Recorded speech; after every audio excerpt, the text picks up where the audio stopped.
Margaret, I believe, and thanks for the question, I believe the push is to get them to engage in diplomatic activities, give us their, for lack of a better term, their term sheet, to get this to the table and say this is an approach to going forward.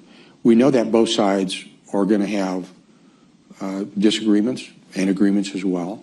So I think it's like a forcing function that you want to get there. It's sort of like, the Russians may say, well, for you to get involved in the talks, we want you to sell us Alaska back. That probably won't happen. But the same thing is going to be with the Ukrainians.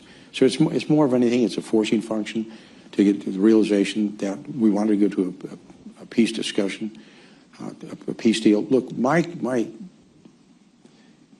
experience in the reading of history and studying the Russian War. In fact, there's a great book by Russian War by a guy named Alexander Wirth.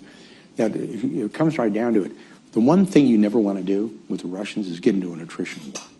I mean, this is the same nation that in World War II lost 70,000 troops dead in Stalingrad in 6 months and continued to fight. So you have to kind of think about how do they look, how do we want to go to, and you don't want to get into a war like that. So again, bottom line, it's a forcing function to get them to the table. But that's a